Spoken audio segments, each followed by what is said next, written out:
Welcome to the launch episode of Class Clown. If you are listening to this, it means you're jumping on from the get-go, so thank you very much. Appreciate that. Through the series, we will be delving into the childhoods of some of the country's best comedians and entertainers. It's a project I've wanted to make for a long time. You might call it a passion project. You might not. I do. We're kicking off big with comedy national treasure, Romesh Ranganathan. Today's episode is brought to you by Gin and Tonic Distillery Company, and I have some big discount codes to share with you later in the show, so make sure you don't skip the ad if you like incredibly high-quality spirits. But now to Romesh, which is the reason we're here. Enjoy, and please like and subscribe on all of the platforms, wherever you're getting this, whether it be on Spotify, on Apple or YouTube. Yes, please give us a follow. Now enjoy, Romesh Ranganathan. Thank you very much. Thank you. Why were you looking at my shoes? What's wrong with my shoes? This, can I, just straight up, Honesty. it's not a type of shoe I've seen you wear before. What's wrong? And so, Okay. In fact, What is that? What's underneath that? What's the subtext? there's nothing of underneath the that. shoe? It's just we haven't seen each other for a bit. It's true. Your hair's different, but I've seen that thanks to following your online content. Well, what's wrong with how is it different? It's actually grown to what it used to be. So which different? Well, it hasn't though. 'Cause Also, I noticed your hair. It looks like you're trying to do my hair. that is, by the way, that says a lot about you that you think that's what's happening. What a little insight into your And I did the glasses. Actually, yeah. is there Oh my god, yeah. Are we becoming each other?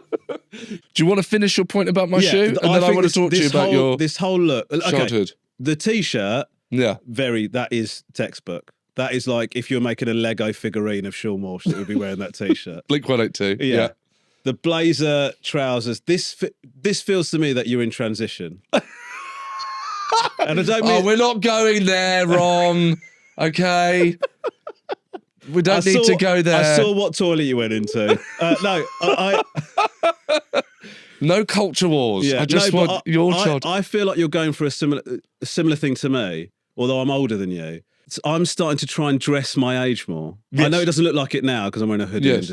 But are you going through that? What? You've not seen. I've got 2 kids now, Yes. so there's a bit of. There's actually a point. There's one moment in an airport where I was wearing all black, like leather jacket, black jeans, black boots, and I looked around and I thought I look absolutely ridiculous. Yeah. I can't stop. Yeah. I've got to stop dressing like There's this. been a couple of times where I've cause, I'm really into hip hop. It Yes. influences how I dress, and occasionally I've got to the age now where it looks like I'm in fancy dress. Do you know what I mean? Yeah. Do you know what I mean? Yeah. No, I think you pull it off. Thanks, mate. It's good. You. I'm so happy that you're a father.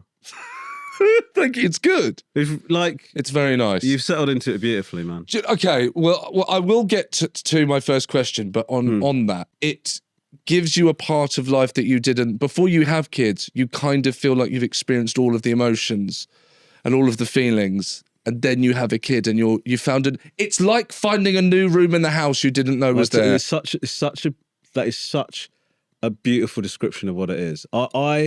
This new room in your house gets opened up, right? Totally. And also having children, it makes you very aware of mortality. Yeah, yeah. Well, my children constantly remind me of my mortality.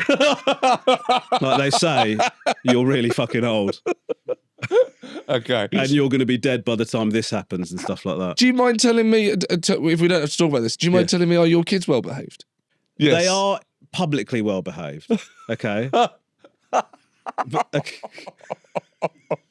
Yeah. But I would say that I allow behaviour in the house in terms of their conduct, their language, just their general demeanour, that if somebody from outside our house was to see me being okay with it, I think it would be a bad look. For example, they're allowed to use whatever language they like when watching football, right? That's allowed. Come on. They really do. They tuck in. Do you know what I mean? Okay. No, what I mean is like if you can, I think even you. I try and not swear. Do you say things like effing? I say effing now. Oh, that is effing annoying. Yeah, no, I don't do that. And I didn't enjoy watching you do it either. You look like you're going to be sick. Yeah, I say didn't realise my effing. face was doing that. Yeah. I actually am pretty good at censoring myself completely. Oh, well done. Yeah, That's pretty much. I mean, there are occasional slips, but when it comes to football, all bets are off. We're allowed to just, Absolutely. not racial stuff, but but just general. Thanks for clearing that up. Just general profanity. I think what we were getting from that is that your kids are all racist. Yeah. That's really what we took away from that. Yeah. One of them is. Let me tell you something. It's nature, not nurture, when it comes to that. Because two of them, genuinely, are pretty open-minded, but one of them, let's not talk about. Okay, Rom, I've got to do my job. I've got to go to work. Question one, yeah. Okay. All right. Aristotle says, What? That's the show. Yeah. Okay. Go on. Aristotle says, "Give me a child until the age of 7, and I will show you the foundations of the man." Right. At 7 years of age, if Aristotle had seen you, would he know where we are going? Was it there? No. What? As in, what I ended up becoming? Yeah. No. That's clearly the question. Yeah. Sure. Okay. I mean, there's no other interpretation. Is there? No. I was quite, difficult to ask questions to. I would sort of often willfully misinterpret stuff. Really? Not enjoying how much you are not respecting the format of this show and what I'm trying to dig into. I think the thing is though, I'm 40 years older than 7, right? And so I think even as an adult, I have changed quite a lot, even since becoming an adult. Yes. If you ask me what I think I was at 7. First of all, I think I was super needy and really desperate. Right. That's nothing like a stand-up comedian. Well, yeah, comedians famously not needy. No, yeah, true. I mean, we're the ultimate narcissists, I suppose. But I was desperate for approval. At 7, what would at 7? And I'm genuinely interested. Yeah. At 7, what would approval be? Do you know? If you could remember. Do you know when you're a kid? For most children, I think they generally find it difficult to express an opinion that they don't already know that everyone else feels the same way about. Do you know what I mean? It's very difficult as a kid to say something that not everyone else agrees with. And that's absolutely. That's how when when you're at school, a certain kid, it's decided that kid's not a popular kid, and so everybody is just grateful it's not them, and so it's. I wouldn't say I wouldn't join in with kids to bully other kids, but sheeple. Yeah, basically. Sheeple. I was a really extreme example of it doesn't work in the singular, is it? A sheep. Sheep. But I enjoy the phrase sheeple. Yeah, good. Good for you. It's good to have hobbies. But so I think I was really I was constantly trying to, I guess as you get older you'd call that social butterfly, but I was just desperate for people to like me. Yes. Do you know what I mean? Do you know where at that age, do you know where that came from?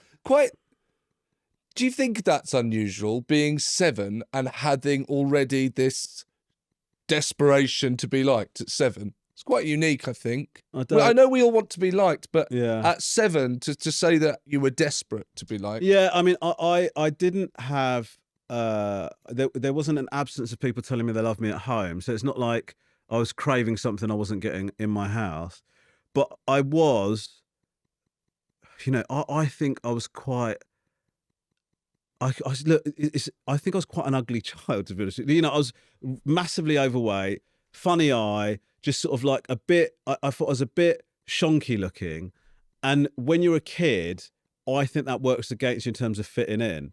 And so, well, yeah. And so I think I tried to compensate for that by being somebody that everyone liked. And I've got vivid memories of really ripping into myself for the amusement of others, really going in two-footed on how I looked and how I was. I get, the obvious thing is I'm doing that before anybody else does it to me. But but now you read any review of my comedy, it's known for being self-deprecating. Do you know what I mean? Often the subject of his own, that is almost identical. Do you know what I mean? That has been a long time coming. That comedic angle. Absolutely. Do you know what I mean? Yes. Was that internal, that feeling, or were people making you feel like that? Or is it just you kind of looking in the mirror and making those horrible kind of assumptions about yourself? I'm ugly, my wonky eye look like this. Or is it people are saying that and then the kind of self-conscious, you've been made to feel self-conscious? I think it's a bit of both, in my honest opinion. I think that I have always felt like that, and I don't know why. There is no reason, because that above and beyond how I actually looked, it wasn't like I was being told that at home. Like I really did have like a solid base of you're loved and we think you look great. It was really good. My parents did almost everything they're supposed to do in that regard. Yeah. But sometimes when I'm trying out. I know I keep bringing it to the present, but sometimes please do. But sometimes when I'm trying out material and I talk about how I really feel about myself, I can kill a gig because people don't like you talking that negatively about yourself. And to me, I'm being honest, and I think it's funny that I think I'm a piece of shit. Yes. But people are just like, you don't get a laugh, you get a oh, and where they just think it's horrible that somebody feels like that about themselves. So the reason I mention that is I think I just have always had that belief. And then if somebody says something even minor, that's just confirmation bias. And I'm like, yeah, of course you would say that because I'm a horrible, disgusting piece of shit. Yeah. Do you know what I mean? And so, not if you were working from a solid base of high self-esteem in that regard, somebody saying something like that, you'd almost push back. You'd almost go, mate, my shit don't stink. I don't care what you say. But I was the opposite, which is like, you are confirming what I suspected about myself. Do you remember any of the things that you would say about yourself as a child? Yeah. To get laughs? Yeah, it was just basically, the theme was I'm fat and ugly. Oh my God. And I would that would be like the sort of comedic well that I would repeatedly visit. And then you just keep doing that. But I don't know why. I don't know. But by the way, I would say, like, I laugh, but... Yeah. Actually, it is quite difficult to hear. It's a bit like you saying with the audience. I know. The audience, when you go in, I actually think I've witnessed you go in too heavy on yourself. Yeah. And it being kind of confusing for the audience. And we don't want to watch people hate themselves that much. And there's a thin line. There's a thin line between it being funny and going, I look like this and my eyes like that. And then when an audience get a sense that, hang on, does he really hate himself? Is he genuinely unhappy? That's when it can be uncomfortable. And actually, every routine now that I've done, that I've got now in a tour show that's self-deprecating, its origins lie in me making a work in progress room feel very awkward. Do you know what I mean? Before the edges have been knocked off by an audience. Yes. And actually, it's a note that you gave me really early on, where like I think I'd sort of done something similar, and you said I think you said something like, you don't look enough like that for you to talk about yourself like that. Yeah. It was something along those lines. But the truth is, actually, I've done a lot of reading about this sort of thing. And it's a form of narcissism. It is a form of ego. You assume it's an absence of ego. Yeah. But it isn't. It's actually an incredibly egotistical thing to engage in. Because what you're saying is, everybody thinks I'm a piece of shit. Everybody hates me.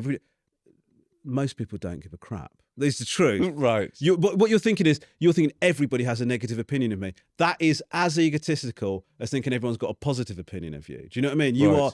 The truth is, most people don't care about anyone apart from themselves. Do you know what I mean? Or to a degree, to a lesser or great degree. So it is actually a form of narcissism. And there is something addictive. It's something sort of sexy about going, I hate myself. Oh my God, I'm such a terrible person. Yeah. Don't look at me. I'm awful. It's horrible. It's rank. You think you're being sort of modest, but it's just, oh my God, nobody likes me. I'm so misunderstood. Fucking get over yourself. You know what I mean? It's so weird that you could listen to my thoughts on the way to this recording. Very strange. No.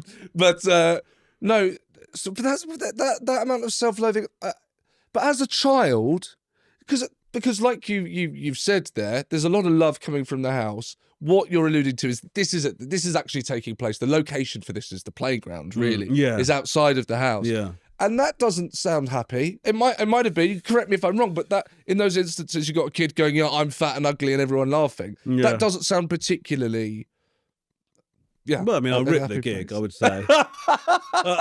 And that's interesting. So you're being defensive. You're getting to "I'm ugly" first. They're laughing, and then hang on. Is there a bit of a rush here? Is there a bit of a buzz? Are we enjoying this? Yeah, I guess so. I mean, what that is a pathway to popularity. Do you know what I mean? It's like, I think so. I feel like.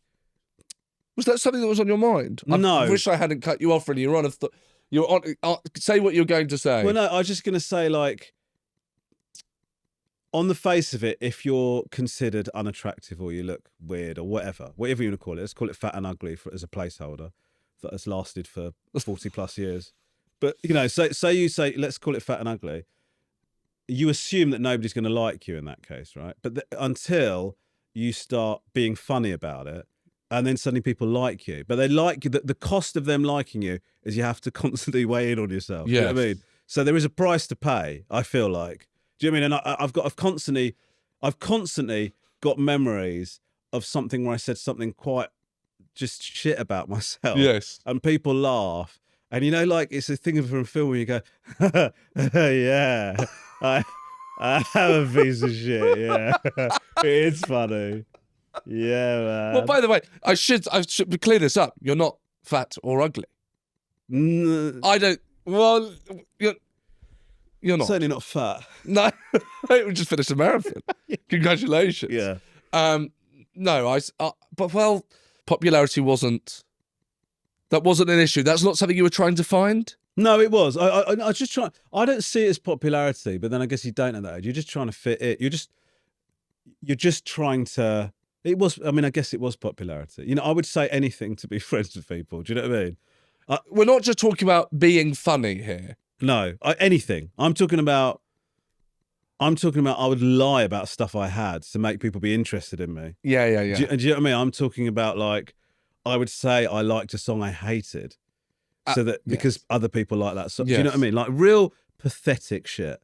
Do you know what I mean? And whenever now, when I look at my kids, when they express an opinion that's against the state, you know, one of my 3 kids are like very individual, and they'll say something like, "I like this, but nobody else does," and sometimes they rip it out of me because I just think, my God, I wish I was like that when I was a kid. I just didn't have the guts to be like that. Do you know what I mean? Yes.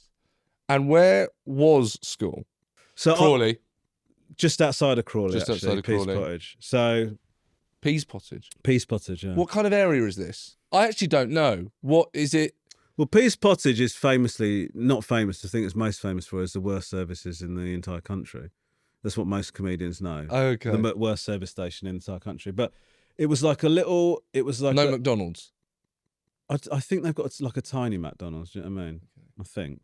There's a pasty place, a kiosk out the front. So it's actually not that bad. No. But yeah, my parents were really worried about, they're worried about my education, but also didn't have lots and lots of money. They sort of did. Do you mean concerned? Sorry, to be specific here. Do you mean concerned about you having a good education, or were you showing signs that maybe things weren't going the way they wanted? No, well, they were worried about me having a good education, and so they would do anything to give me good education. You know, they've come over to England. They want their children to have the best opportunities possible. My dad was fiercely worried about brown kids fitting in British society. It was something that sort of dominated a lot of his thoughts, and then he sort of chilled out. Did he make that clear to you? My name's Jonathan. I mean, you know, I've done stand up about it, but like, it comes from a real place, man. Do you know what I mean? He really named you Jonathan? Yes, because he was like on your passport. Yeah, Jonathan Romesh Ranganathan.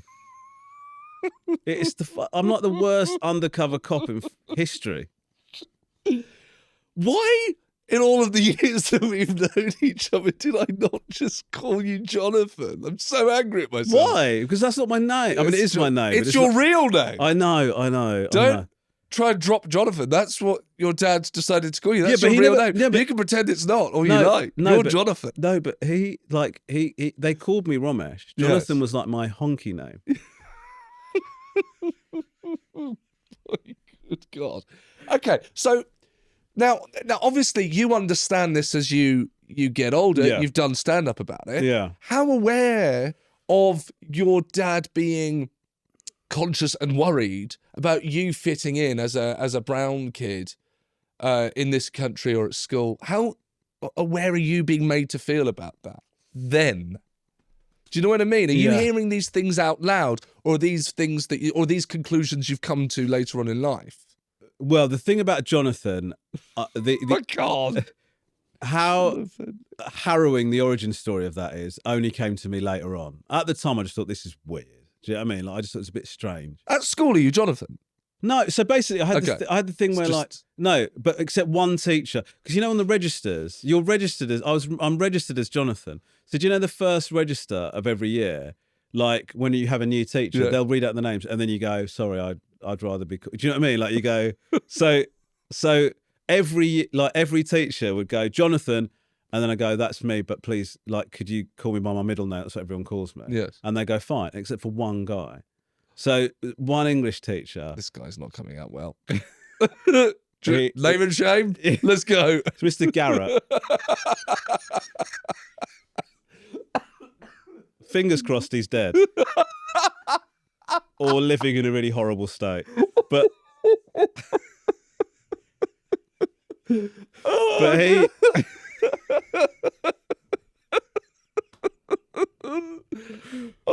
so he was doing a register and he said Jonathan, and I did the usual thing. That's me, but everyone calls me Romesh. And he said, why? I said, that's just what everyone knows me as. I'm registered as Jonathan. But he goes, what's wrong with Jonathan? I said, there's nothing wrong with Jonathan. I don't want to get cancelled, Yeah. at 7. So I said to him, there's nothing wrong with Jonathan. I said, it's just that everyone calls, because Jonathan's a perfectly good name and that's what I'm going to call you. And that's what he called me for the rest of the year. Then after I left the school, he went up to my brother and said, how's Jonathan? And Dinesh was like, oh?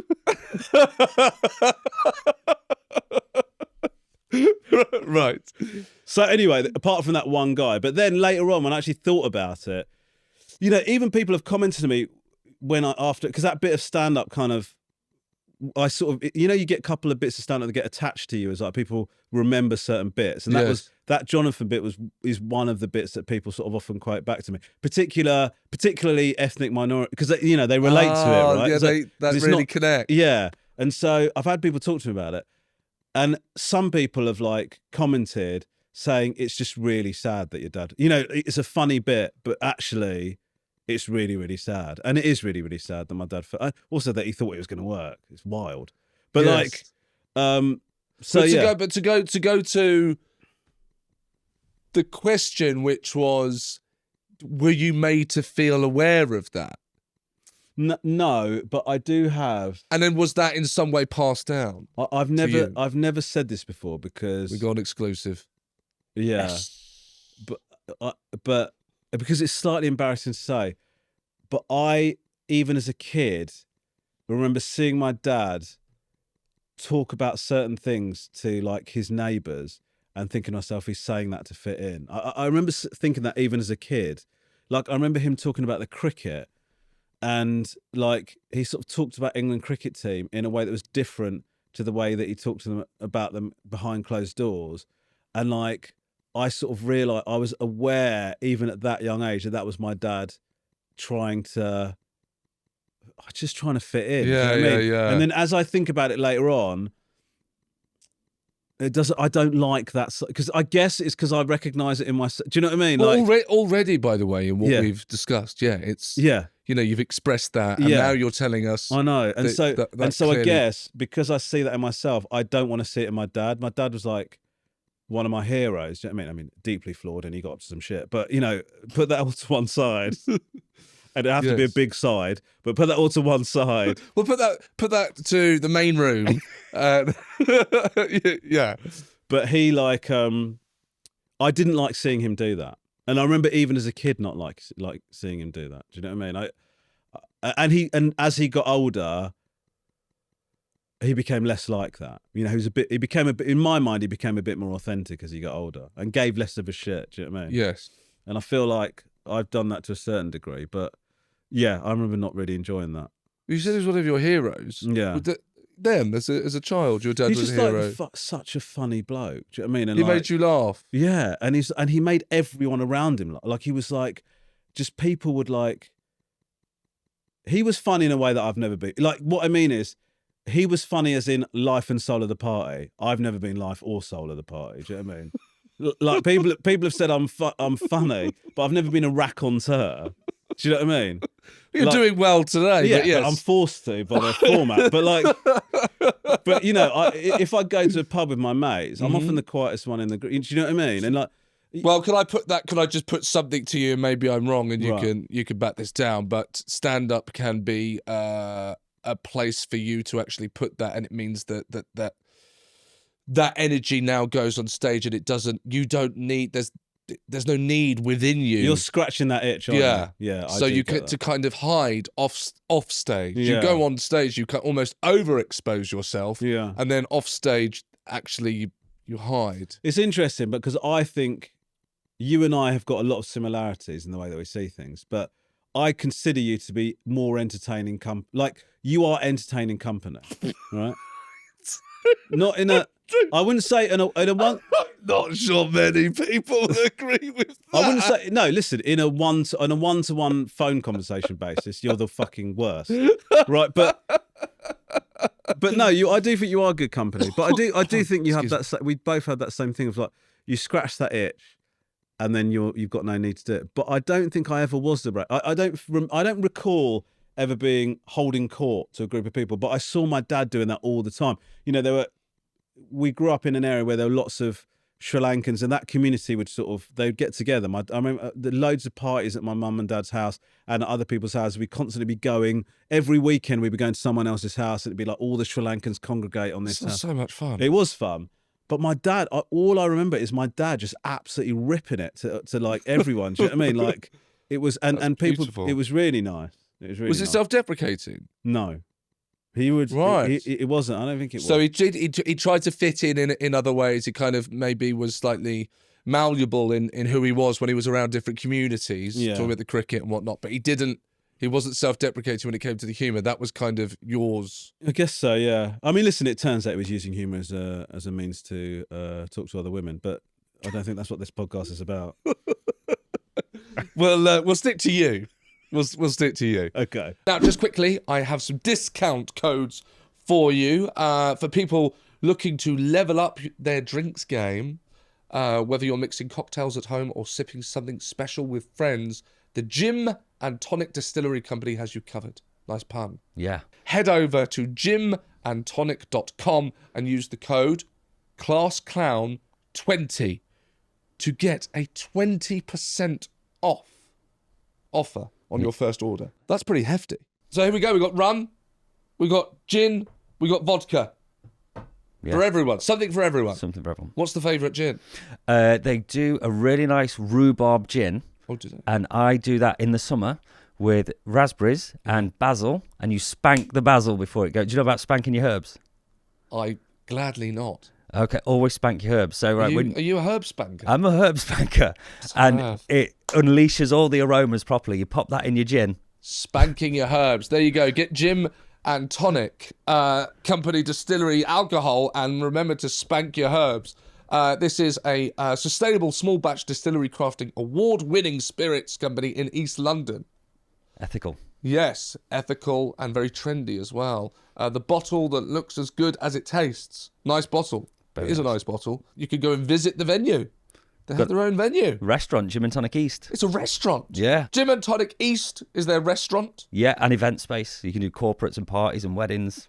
Yeah. Very nice. With expertly crafted cocktails, delicious food, and a laid-back vibe. Can you have a laid-back vibe in East London? Yeah, their venue's on the canal, so it's very chilled, very nice. You can be laid back on a canal. Head over to gymandtonic.com and use the code ClassClown20 at their checkout to get 20% off your first order. That sounds like a bargain. 20% off is hefty. We're doing that for them. Yeah. What a nice team we are. So Crawley. Yeah. Nice? Good memories of Crawley? You've not left. No. I mean, I'm the other side of Crawley. All right. That helps. Okay. No, but in all seriousness, it's a weird thing, isn't it? Because, like, you know, my parents we were doing. I'd describe our early life as comfortable. You know, my dad had a good job. We were in a nice house and all of that, and then it all went tits up over the course of about 6 or 7 months. You know what I mean? Like, house got repossessed. We ended up in a. How old are you? This was maybe I was about 11, 12, something like that. Secondary school. Yeah. So Okay, house repossessed. House repossessed. My dad was trying to set up with another woman. My mum found out about this. And then my dad ended up going to prison. And then we ended up living the council didn't have enough houses or, you know, properties in the Crawley area. So I ended up sharing with my mum and my brother, like, one room of this bed and breakfast for about a year. And so, like, everything just got flipped upside down. And so we ended up settling in this council estate in Crawley, which is where I spent most of my childhood. From there to, you know, my family lived there for a long time after that. It's kind of, you've gone to be, you're very young at this point, and it now seems like you've kind of moved worlds. Yeah. So I think you could get older, you could obviously look back and perhaps see the impact that might have on you. But do you remember then being conscious of change? You know, you're now in an estate. You said you're in a nice house that was a big house. Yeah. And now you're on an estate. Do you understand what that means at that age? I went through a period of thinking that we were that was going to be like, I don't know. I can't explain to you how earth-shattering it felt at the time. You know, Right, so really, yeah. So all of these things that are just like settled, and you think this is going to be what my life is as I grow up, and that just gets completely flipped upside down. I thought my mum and dad were like rock solid. I thought my dad was doing well. You know, all of those things just gets completely flipped upside down. And I know that what then happened, us going to bed and breakfast, us ending up on a council estate, that is not even close to being a particularly awful thing. You know, lots of people grow up on council estate. It's just how quickly it happened felt so shocking. Yeah. And it meant that I didn't trust anything. Nothing felt solid for quite a while after that. And, you know, a lot of times people say to me, and you've said it to me, why don't you say no to stuff, right? Or, you know, or why do you work? Have a break. Stuff. Have a break. And Absolutely have a break. And I think... Have a break. Before you do, can you come and do my new show? Yeah. But make sure you have a break. Yeah. But definitely come and do my show. Yeah. But I think one of the reasons that people perceive me to be behaving as someone that is constantly working is because I've seen it be taken away. Yeah. And so I'm not saying it makes a lot of sense. Yeah, I've not had that explicit thought, but it doesn't take the biggest of detours, does it, to sort of come to that conclusion? And also it doesn't have to be rational, I think. No. It doesn't have to be correct. It can be, it might not be correct, but it is still yet the consequence of that happening when you were younger. Yeah. Yeah. Yeah. So I do think it was just really, and also the other thing is like my belief system about my dad was completely shattered. You know, like he was, as I said, he was a hero of mine.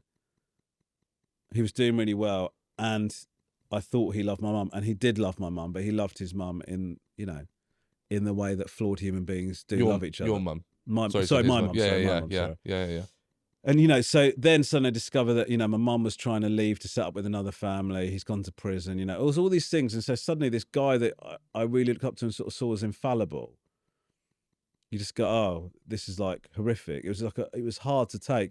And it took me a while to reconcile my old image of my dad with the new image of my dad. And I now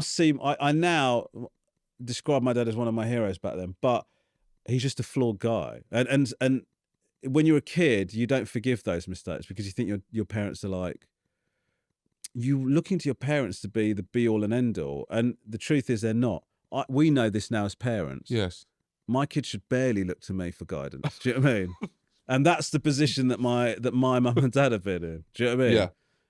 But then I was made to realise that, and then just go, this is like, I just don't trust anything. Do you know what I mean? It's like, Has that stayed? yeah, a little bit, I think. You know, People, do you mean? Do you mean people? I just mean I just mean, I was happy when I was really young, you know, and then it went to shit. And then I was unhappy for a long period. And for many, many years after that, I didn't trust being happy. I assumed that when you get happy, that there's like a big fuck up round the corner. Do you know what I mean? Yes. And that is something I've struggled, you know, I've struggled with for a while. But not people necessarily. But I mean, it took me a long time to work things out with my dad. You know, I went from thinking my mum was just going on at my dad for no reason to thinking my mum didn't go on at my dad enough.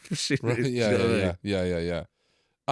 So I want to go back to that collapse and things, you know, falling through the ground, and now you know you're in the estate and whatnot.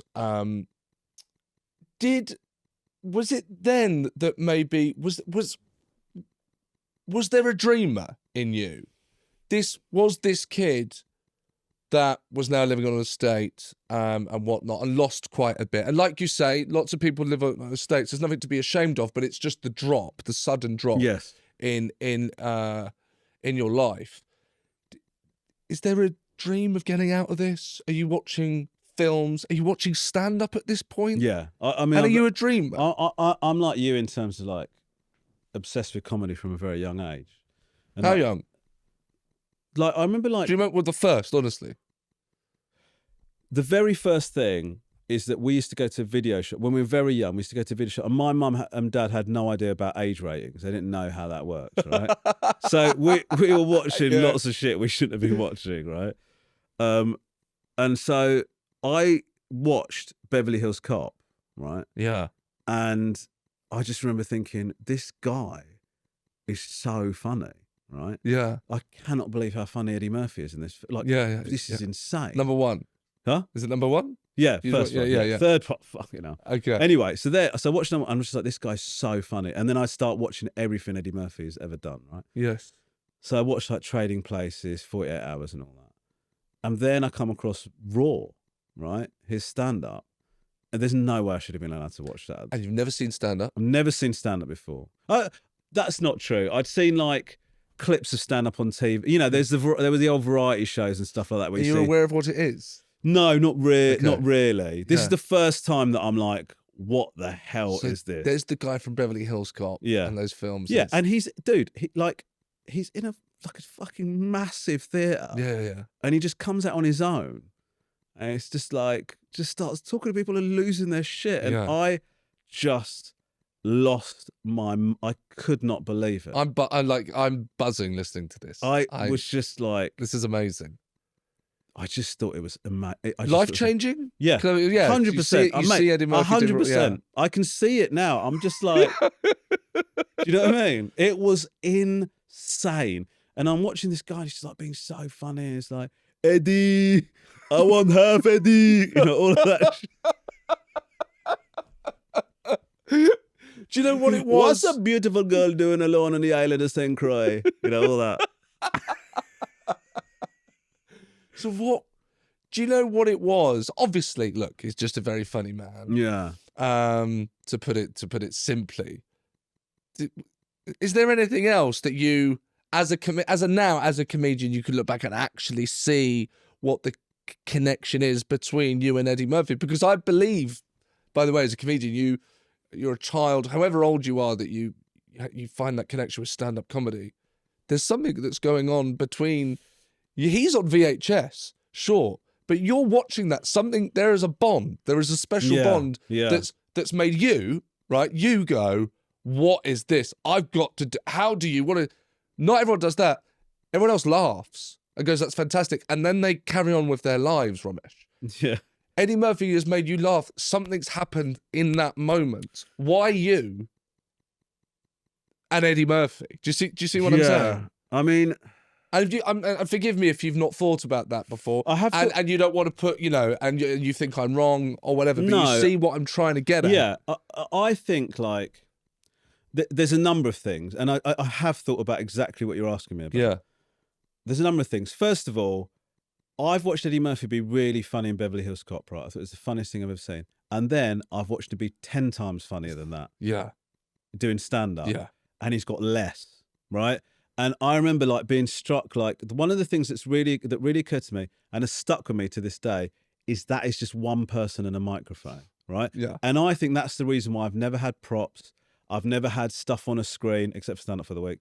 I'm not talking about that. Yeah. But you know, like I feel like that the minimalism of stand-up is something that I fell in love with and I've never lost. I don't you know, when I think about what am I going to do with this new show, it's just not in my personal I've watched people do that and I think it's great and I've enjoyed it. But for me personally, there is something magical about one person talking and they've got nothing else. They're painting pictures with what they're talking. I just think it's amazing. I think it's like it's so pure, and that's what and it grabbed me. And like I'm like I don't know how to explain it. Like, you know how people talk about seeing music, like, you know, they see the colors of songs and stuff like that. Like they just visualize it.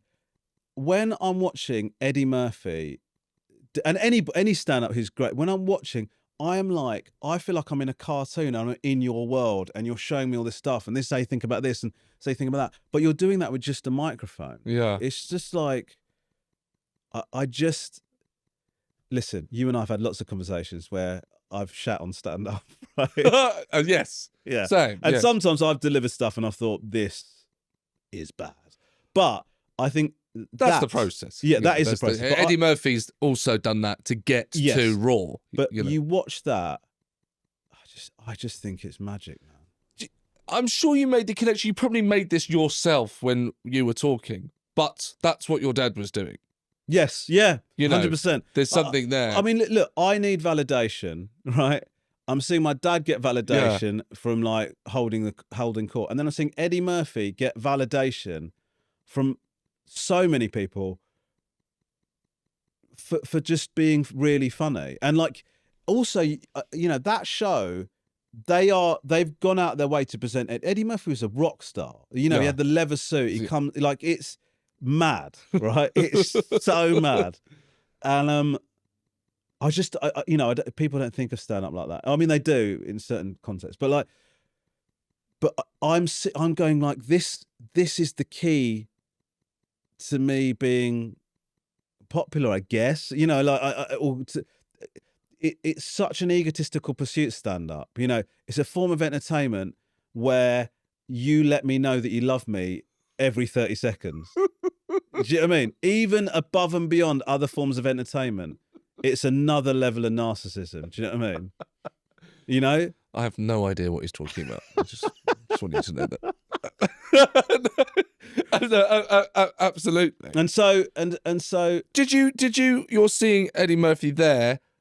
I don't want to, you know, not trying to write the kind of biopic. Is it there? Is it not there? That you go, I want to do this. How do you do this? It is, mate. I started doing it at that age. Like, you know, what? That's like, we went like around that time. We went to Pontin's holiday camp, and like, you know, I've talked about this before, but went to Pontin's holiday camp. They had a talent. I don't know this. So we went on holiday, and they had like a talent competition, and I did stand up.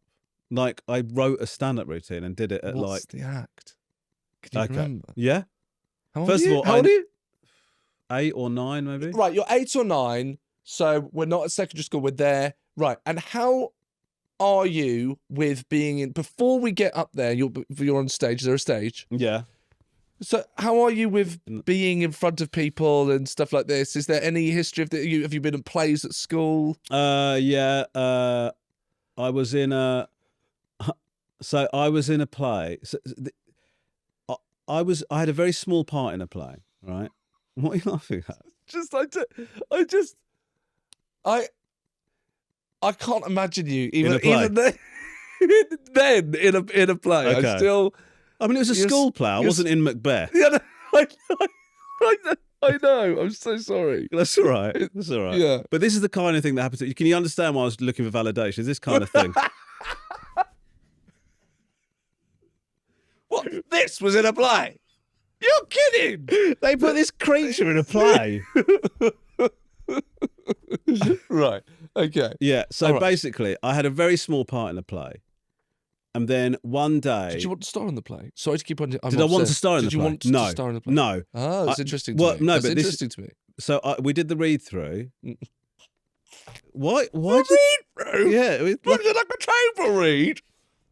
The director's in, the producers are in, the channel's in. Well, yeah. The table read. Yeah, the director was Mrs. Hales, the science teacher. Okay. But shout out. So we did a read, like we were doing a read-through of we'd like reading the lines out loud. Okay. And the kid that was the main part in the play wasn't there that day. So she just goes, "Oh, can somebody else do this? Romesh, can you read this part?" And then I read the part, and she was so impressed with the way I read the part. This is horrible for that other kid. They swapped me in and swapped that kid out, right? So I then had the main part in the play. Whatever happened to him? I don't know. He's looking in the mirror now going, I could have been a contender. Yeah. Oh, God. That was Russell Howard.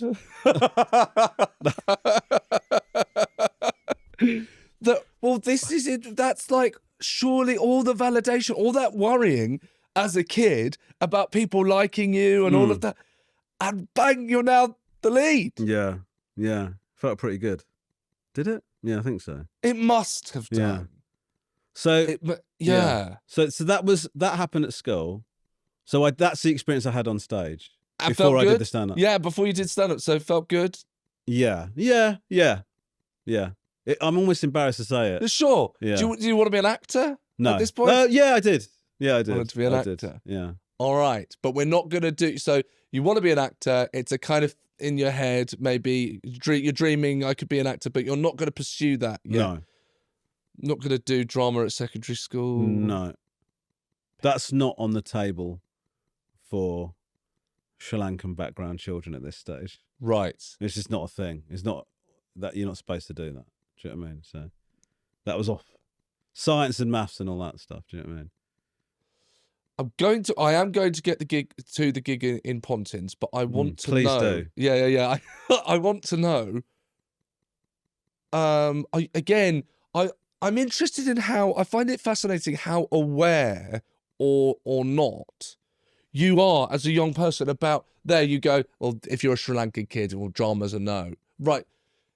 Is this actually being articulated to you? No, or are but these presumptions? No, but my parents are like, they've come over to England. Like my mum's like, you're going to be this, you're going to be that. What? A doctor or an accountant or, whatever. You're not told you can't do drama. It's like going, me saying I want to do drama at secondary is like going, I'd like to grow a second penis. Like it's so, Can't say that to me and then just carrying on talking. I've got to just. Do you know what I mean? That it's so ridiculous that you would even. Yeah. Do you know what I mean? Yeah. So it wasn't. They weren't saying you can't. Nobody ever said to me you can't do drama. I just knew I couldn't do drama. Well, no one said you can't have a second penis. No, but so it holds up. Yes. Okay. All right. Yeah. All right. So it's unsaid. It's not in happening. the ether. Yeah. It's not happening. You don't do that. You're not being an actor. No. And now we're in Pontins. Yeah. And there's a talent competition. So I wrote a stand-up routine, and I had a book that I read that I had with me all the time. It's called 3001 Jokes for Kids, right? And I pillaged. Most of my set was taken from that book. So you had an interest in jokes. Pardon? You had an interest in jokes. Yeah. Do you think you understood jokes then? The mechanics of them. Don't lie. Don't go. No, I don't know. No, I don't think so. But I knew that I knew that I liked certain jokes more than others, but I couldn't tell you why. Right. Okay. Yeah. Do you know what I mean? Yeah. I tended to I really enjoyed longer jokes. There was lots of one-liners in there, but ones where it's a long setup and then it's like, I preferred that. I remember preferring those, but I don't know why. I was more into that. But I am absolutely loving this because already it's like you can see the comedian being built, and not just comedian, by the way. your act today, Yeah. already you going, I know, I preferred the longer jokes. Yeah, and yeah. It's fantastic. You go, yeah. So like today, the longer routines, the Yeah. stories. Yeah. But then I I took a few jokes and then I wrote a couple of my own. I made the decision to deliver the entire set with a Sri Lankan accent. Yeah. That's standard. Yeah. Right. You're 8 years of age. Yeah, I think my opening was something so good to be here at Pontins. See? I just what? You can't remember why? No, I don't remember why. I'm going to hazard a guess. Yeah. There's a little bit of distance between being you. Being you is the hardest thing on stage. And if you put on a voice, you get to kind of, keep a degree of separation. Yeah, I guess so. Also, I do know that I used to do impressions of my mum and dad to their friends and people would laugh. So then I just assumed Sri Lankan accent. But again, in your act. Yeah. It's so funny that it's kind of already being designed. Jesus, I'm so fucking route one. I'm so close to my origin story. It's pathetic. I've not developed. You've really all. not developed. Yeah. A self-deprecating act where you occasionally do impressions of your mum. Wow. And how do you think you've got to where you are now? Jesus Christ, what a derivative. I've not moved anywhere with my comedy since I was fucking 8. And left Crawley. You've just stayed there with the same act since you were 8 years of age. What's the difference between Romesh as a comedian now and when he was a kid, where his dad's dead? Fucking hell. Oh my God. Excuse me. Oh God. Right. Okay. Right. So we've done the gig at Pontins, and the gig at Pontins has gone well, I assume. Yeah, but I did have a moment where I froze for quite a bit in the middle of the set. I got so nervous I stopped talking. Yeah. And then I remember going to try and talk, and I dried up. Oh. But that started to get laughs. So then afterwards, I remember pretending that I meant to do that the whole time, but it was just nerves. Yeah, because it's like his parents, like as adults, sat in there with kids and stuff like that. It was really frightening. But it went well. I won. Oh, you won! I forgot it was a competition. Yeah. Right. I mean, wow. you know, star of a play, and you won the talent competition. Things are going well for Jonathan. Before even the age of 15 or anything. So look, has that given you a taste to continue doing that? No, because drama. That's like it was just a fun thing to do. Yeah. It's not going to be Scoring a goal at lunchtime. Yeah, basically. Yeah. And like if I'd have said to my parents after, they came to watch the talent competition and they were like loving it. If I'd have said, I want to do this for a job, I think they would have taken me out of Pontins immediately. Cut the holiday short. Yes. And then I would have been sent, I don't know, to Sri Lanka or something for for a re-education. Speaking about Sri Lanka, there we go. Thank you. Nice. Being with your parents being from Sri Lanka. Yeah. And it's just a straightforward question of, you've alluded to it, but you've not actually answered it directly, I don't think. Did that make you feel like an outsider? Being from Sri Lanka? Or having Asian origin? Being brown, being Asian, being your parents are from Sri Lanka, they've moved here. Yeah. Migrated. 100%. Like you. And is that perhaps where I want to fit in. I'm going to say I like that film, even though I've not watched it. I'm going to say I got that toy. I haven't. Yeah, you are right. Because I remember like my dad picking me up from school. My dad was like, as I said, my dad was so funny. He was one of my heroes. I remember him picking me up from school, and some of my mates had not heard my dad speak before. And then, I've talked about this in my latest show. Wow, when he started speaking to me in front of them, his accent sounded so fresh to me because I'm hearing it through my friends' eyes who I want them to think I'm the same as them. Yes. And so then your dad having an accent is a point of difference, right? So like, and I remember like if ever I'd be so scared about smelling of curry when I went into, like so frightened because of what, any comment like that would really upset me. You just... Did you get those comments? Yeah. Yeah. I remember like once eating. I clearly stank of curry. Right. I know you're struggling. Clearly stank of curry. But I did. I'd eaten curry in my school uniform, and then I put that blazer back on, right? So I did. It smelt heavily of curry. Yeah. I then get on the school bus, and everyone starts going, "Fucking hell, you smell of curry!" Oh, Jesus Right. Christ! And then that becomes the thing of the day, right? Is that have you been near Romesh? It smells like. Even you fucking lost it. Anyway, what hope do we have? It was very upsetting. Yeah. And then I remember one of the teachers seeing this going on, and he kept me behind after the lesson to speak to me about it. And he said to me, I remember him saying to me, some of these kids you're trying to be friends with are not nice people. So just, and he shouldn't have said that really. You can't, as a teacher, you don't describe kids as not nice people to anybody. It's like mad. But anyway, he was sort of going, you're trying to be friends with people. By the way, you say that as someone that was a teacher. Yeah. Just, as a sign note. But, I would never talk about a child like that. But that's how he said it to me. He goes, some of the kids you're trying to be friends with are not nice people. And he was going, so they're talking about you smelling of curry. And I just thought, he must think it's... I mean, I stank of it. I wonder what it's like as a teacher to say to somebody, they're taking the mick out of you for smelling of curry, but I did really stink of it. Do you know what I mean? And I remember that was a thing to me that I felt like what he was saying to me is you're aspiring to be friends with people. Like it was another example of me trying to fit in. Totally. I'm trying to be... he was that's what he was trying to He's trying to help say. me. He's trying to help me. He's going... I actually thought it was quite sweet. It is sweet. It is really sweet. But I just thought I couldn't really engage with it. But afterwards, I get where he was coming from. Do you know what I mean? That made you feel like an outsider, and I think you'll know where I'm kind of going with this as a comic.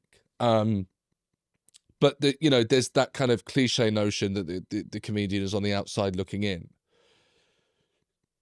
Do you think you've always looked at the world like a stand-up comedian? I think having a lazy eye and being overweight has pushed me to look at life like a stand-up comedian. It gives you an outsider status. I feel like my circumstances changing so radically meant that I was taken from somewhere I was comfortable and then put into a completely new environment and had to find my way. Yes. And that gives you outsider status, which is like a stand-up comedian. You're looking in and observing things. And, if you're trying to fit in order to fit in, you have to see what everyone else is like, right?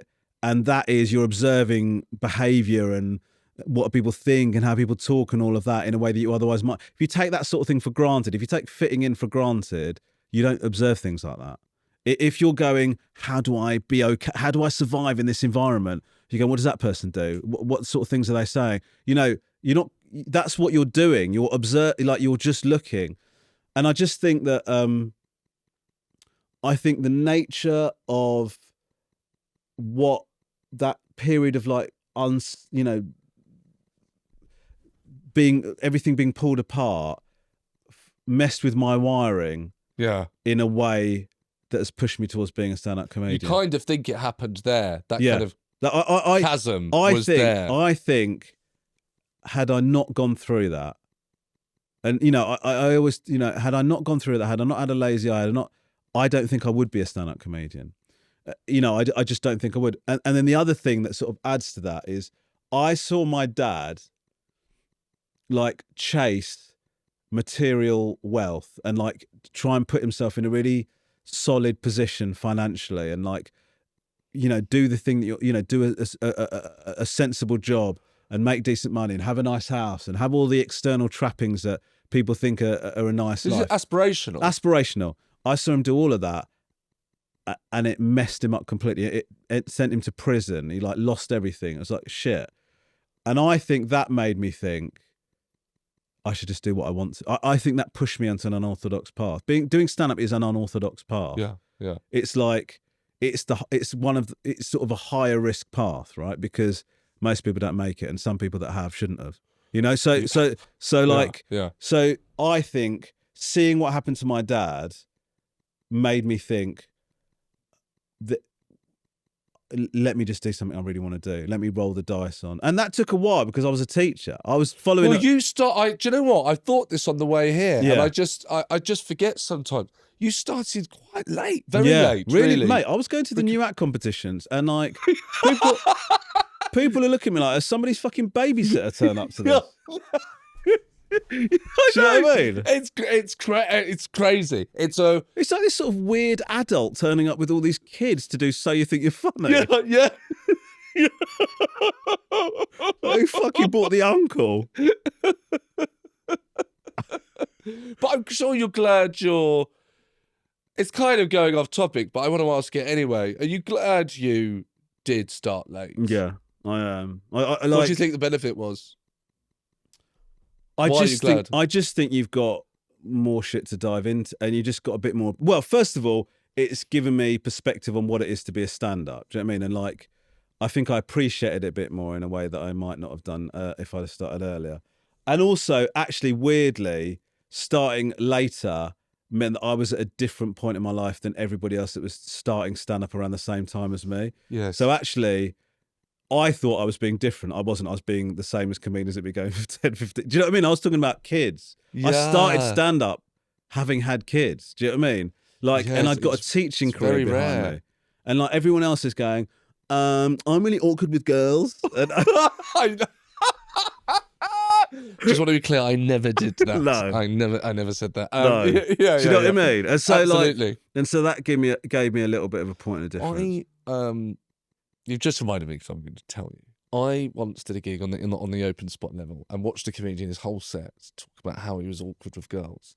And after the gig, and I really was. I felt really uncomfortable Around women. Oh my god! But anyway, so we're at the bar, and I've believed his act. We're at the bar. He took one of the napkins, made it into a rose, and gave it to the bar girl. What?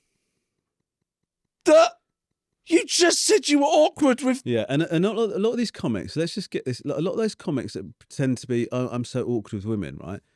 A lot of them are writing their sets to have sex, right? Okay, a lot of that is all engineered to make women go, oh. Do you struggle with? Oh my god, that's so sweet that you. And then they go, please, can I fuck you?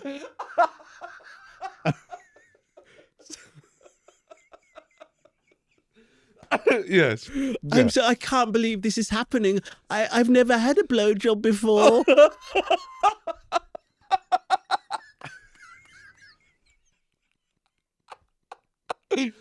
Somebody once said to me, I won't name him because it's out of order, but somebody once said to me, this is when this sort of thing occurred to me. Somebody once said to me, I think it's really brave how unattractive you're willing to make yourself look on stage, right?